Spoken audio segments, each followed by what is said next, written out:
Jyothiraj astrological YouTube ചാനലിലേക്ക് ഏവർക്കും സ്വാഗതം. ഇന്നത്തെ വീഡിയോയിലേക്ക് കടക്കുന്നതിന് മുമ്പ് പ്രിയ പ്രേക്ഷകരോട് ഒരു പ്രത്യേക കാര്യം പറയാനുണ്ട്.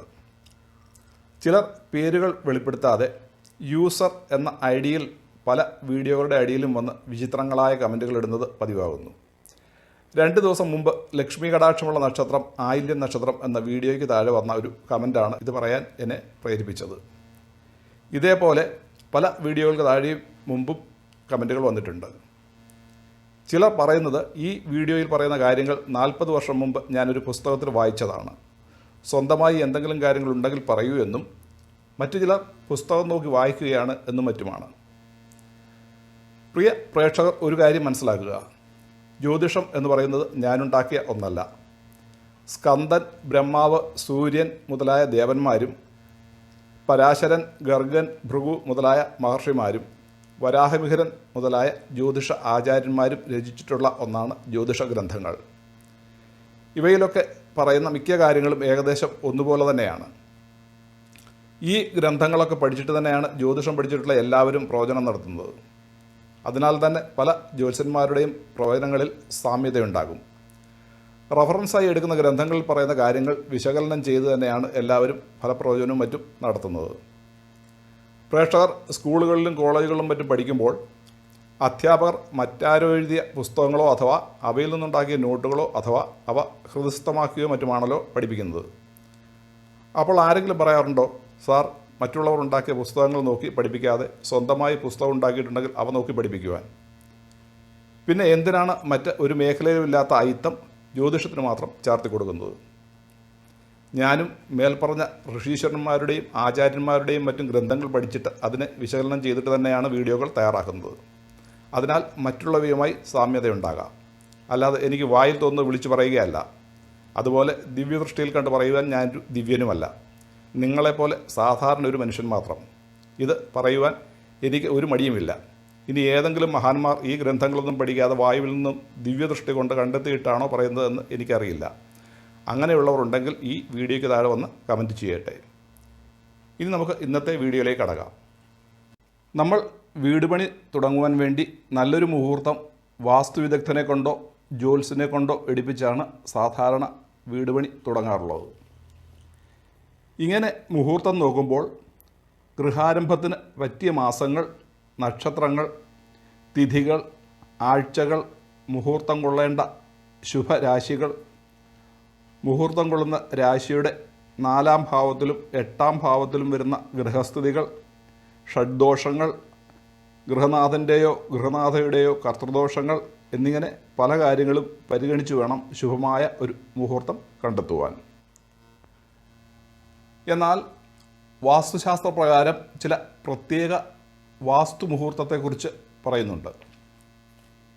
ഈ മുഹൂർത്തങ്ങൾക്ക് തിഥിവാര ലഗ്നാദികളായ മറ്റു കാര്യങ്ങളൊന്നും പരിഗണിക്കേണ്ട ആവശ്യമില്ല.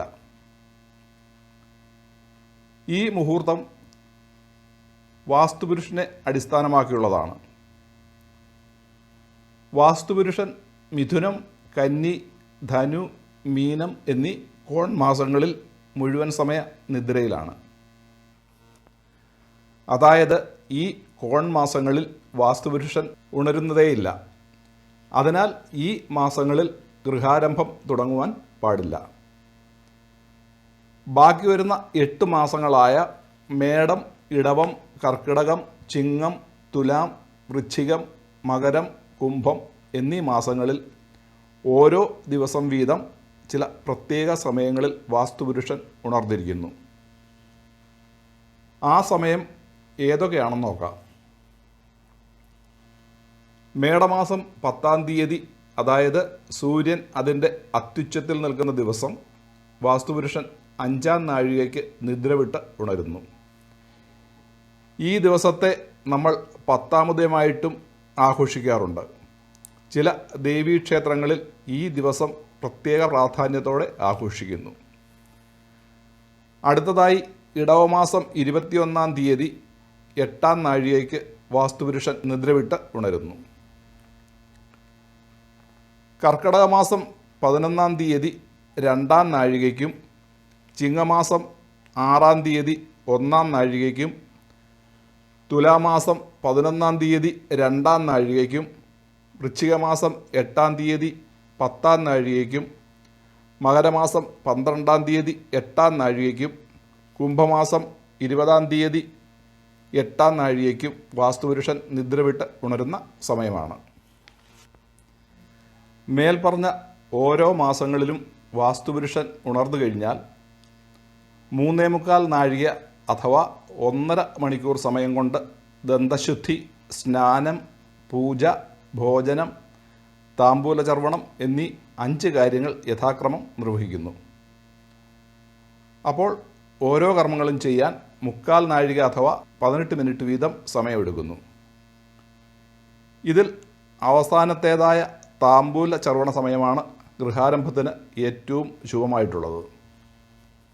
അതായത് ഉദാഹരണത്തിന് മേടമാസം 10-ാം തീയതി എടുക്കാം.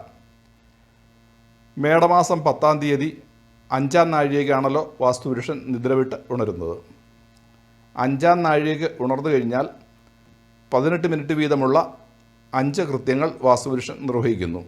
ആദ്യത്തെ 18 മിനിറ്റ് കൊണ്ട് ദന്തശുദ്ധിയും, പിന്നീടത്തെ 18 മിനിറ്റ് കൊണ്ട് സ്നാനവും, അടുത്ത 18 മിനിറ്റ് കൊണ്ട് പൂജയും, പിന്നീടുള്ള 18 മിനിറ്റ് കൊണ്ട് ഭോജനവും, അവസാനത്തെ 18 മിനിറ്റ് കൊണ്ട് താംബൂലചർവണവും ചെയ്യുന്നു.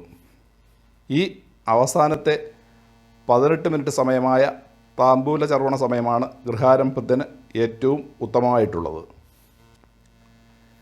മേൽപ്പറഞ്ഞ സമയങ്ങളിൽ ഭോജന സമയമായ 18 മിനിറ്റ് മധ്യമമായി സ്വീകരിക്കാവുന്നതാണ്. ദന്തശുദ്ധി സമയം ഗൃഹാരംഭം ചെയ്താൽ ഭരണാധിപന്മാരിൽ നിന്നുള്ള ഉപദ്രവങ്ങളും, സ്നാനസമയം ഗൃഹാരംഭം ചെയ്താൽ ആ ഗൃഹത്തിൽ താമസിക്കുന്നവർക്ക് നിത്യവും രോഗങ്ങളും കഷ്ടപ്പാടുകളും, പൂജാസമയത്താണെങ്കിൽ നിത്യദുഃഖവും ഫലമായി വരും. വാസ്തുപുരുഷൻ്റെ താംബൂല ചർവണ സമയമായ അവസാനത്തെ 18 മിനിറ്റ് സമയം ഗൃഹാരംഭത്തിന് ഏറ്റവും ശുഭമാണെന്നും മറ്റേതൊരു വിധമായ മുഹൂർത്ത ദോഷങ്ങളുണ്ടാകയാൽ തന്നെയും അത് പരിഗണിക്കേണ്ടതില്ലെന്നുമാണ് പണ്ഡിതമതം. എന്നാൽ ഈ 18 മിനിറ്റ് സമയം വളരെ കുറച്ച് സമയമേ ഉള്ളൂ. ഓരോ സ്ഥലങ്ങളിലെയും ഉദയാസ്തമയങ്ങൾക്ക് വ്യത്യാസങ്ങളുള്ളതാകയാൽ ഗൃഹാരംഭം തുടങ്ങേണ്ട അതാത് സ്ഥലത്തെ അക്ഷാംശ രേഖാംശങ്ങളുടെ അടിസ്ഥാനത്തിൽ കൃത്യമായ സൂര്യോദയവും സൂര്യാസ്തമയവും കണ്ടെത്തി അതിൻ്റെ അടിസ്ഥാനത്തിൽ വേണം ഈ താംബൂല ചർവണ സമയമായ 18 മിനിറ്റ് കണ്ടെത്താൻ. ഇങ്ങനെ സൂക്ഷ്മമായി ഗണിച്ച് ഈ സമയം എടുത്തില്ല എങ്കിൽ പ്രതികൂല ഫലമായിരിക്കും അനുഭവത്തിൽ വരുന്നത്. അതിനാൽ നല്ല ഒരു വാസ്തുവിദഗ്ധനെയോ ജ്യോത്സ്യനെയോ സമീപിച്ച് അവരെക്കൊണ്ട് ഈ മുഹൂർത്ത സമയം കണ്ടെത്തുന്നതായിരിക്കും ഏറ്റവും നല്ലത്.